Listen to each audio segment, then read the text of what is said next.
And good morning, Central Indiana, as we give you this beautiful kind of mystical shot over Indianapolis in the downtown area here this morning. If you just kind of close your eyes, those look like mountains back, right? So we can just kind of envision where we might be. But we have humidity. We have very warm temperatures as we are getting ready to approach July. So very fitting. Welcome in here at 6 o'clock. I'm Julia along with Lindsay and Jenna, who is in for Julia this morning. And the heat is on. The heat is on. I think if we're looking at envisioning mountains, how nice to be sitting by a lake in the mountains right now. A little bit of a cool breeze, but no cool breezes for us today. Ladies, the humidity. I don't even know if I'd worry about doing my hair this week. No. Nope. Yeah, if we weren't inside of air conditioning, this would not be the case.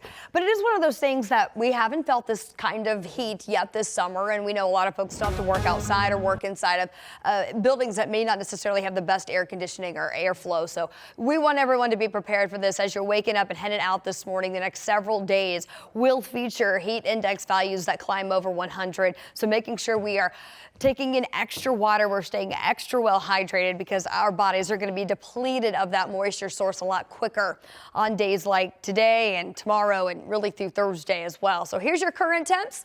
Right now we're starting off in the 70s in northern Indiana. It's 75 over on the west side of Indianapolis, officially at the airport. McCordsville is at 74, Shelbyville 73, Martinsville now at 74, and a lot more low to mid 70s across the southern tier of the state. As we head over to Batesville at 73, even Brookville's at 69 right now. So elevated temperatures during the overnight. It's very difficult to cool our temperature off during the overnight when we have a lot of excess moisture in the air. So all those numbers you just saw, this is about the coolest part of the day. Typically that occurs right before the sun comes up, and the sun will rise today at 6:19. So about 15 minutes or so away from that happening. Through the course of the day, we'll see a quick warming trend back to the 70s and even a quick warming trend through the 80s. By the 1 o'clock hour today, we're headed to 88, and we are forecasting high temperatures today to get back into the low 90s. Here's your heat advisory that will go into effect at noon today. Heat advisory issued because of what it will feel like outside. That peak heat index today, which will climb over 100 for most spots here in central Indiana. We've got several more days this week. We'll be dealing with this heat. We'll talk about when we could potentially find some relief coming up in your 7-day forecast. Right now it is 6:02. I want to take you back downtown this morning. The live camera here at the North Split as we await that sun coming up this morning. This is where I-65 and I-70 split off. All travel lanes through the city along I-70 westbound, of course, being diverted off exit 83A right here as that secondary ramp system remains closed as they continue progress on that 65 reconstruction zone through downtown. So we'll continue to monitor this for you as we typically do start to see traffic slowing up coming up into the North Split because of that detour, which then rejoins I-65 southbound near Fletcher Avenue. We'll keep you posted on your road conditions through the morning, but as you're headed out right now, everything's looking pretty good. Guys? Lindsay, thank you. And with that heat over the next few days, we're keeping an eye out for places where you can go to cool off. Beech Grove is activating 2 cooling centers through Friday. The Beech Grove Senior Center will open from 8 to 4, and the Hornet Park Community Center is open from 8 to 6. Definitely want to take advantage of those resources this week. Well, this morning we're working to learn some more information after 2 separate shootings on the near northeast side left 3 men in the hospital. This happened early yesterday morning near 34th and Olney, and just after the community came together to talk about ways to curb violence in the area. Anna Chalker's in studio with how that neighborhood is stepping up and preventing this, they hope, from happening again. Anna? Well, ladies, no neighborhood wants to wake up to a crime scene like they did on Sunday, especially hours after this one when that church was hosting a community outreach day, working to be proactive instead of reactive. And one of those shooting victims was found across the street from Impact Christian Church, who hosted the event with prosecutor Ryan Mears on Saturday. Here there were free back-to-school giveaways, a youth basketball tournament, and a chance for families to connect with the community leaders here. The pastor says the news of the 3 men shot shook this community, and it's not going to stop the congregation from getting out and creating change. We don't see it as much, but we hear of it.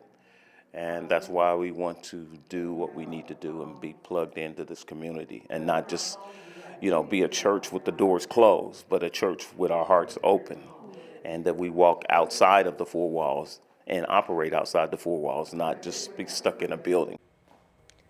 Pastor goes on to say that mission, it's going to continue throughout the summer. What they did Saturday, not just that event, but like you said, stepping out of the doors, just taking the time to be with their community. Now, for this shooting, we still have limited information on this, but we do believe those two that were just a block away, they are connected. Police have said that, and one of those victims in critical condition. Still waiting to hear on any arrests or suspects this morning. Well, as we're working to get some more information, it is really nice to see that the church is going to be For having sure. so many more Definitely. of these events. Yes. Those are great for the community. Thanks, Anna.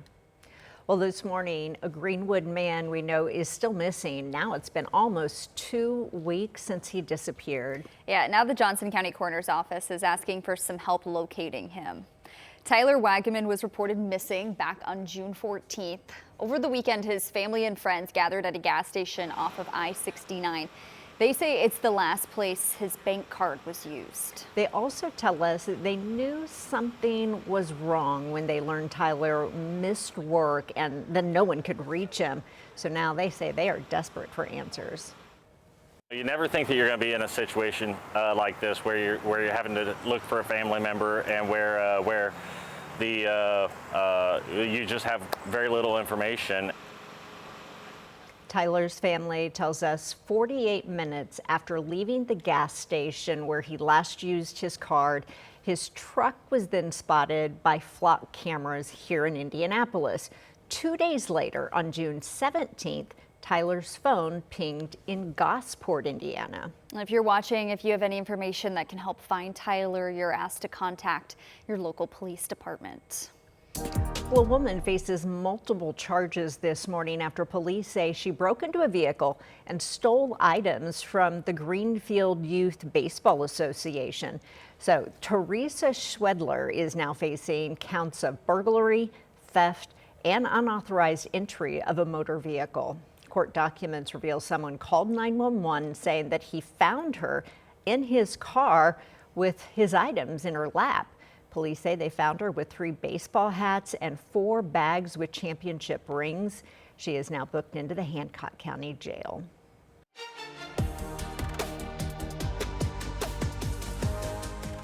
Well, the Chicago Bears are looking at another site in Northwest Indiana to potentially call home. This is a little bit different than what we were looking at before.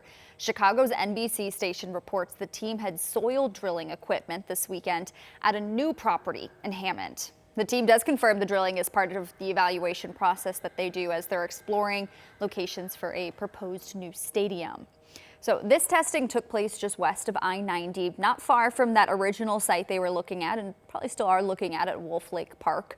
Earlier this month, the Bears announced they're focusing on Hammond for a new stadium, but they've not announced a final site and construction timeline.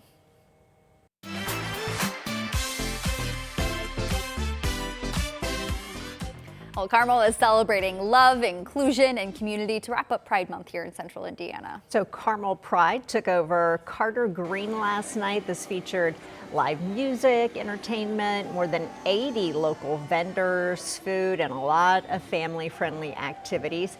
Carmel Pride is celebrating 6 years of supporting the LGBTQ+ community.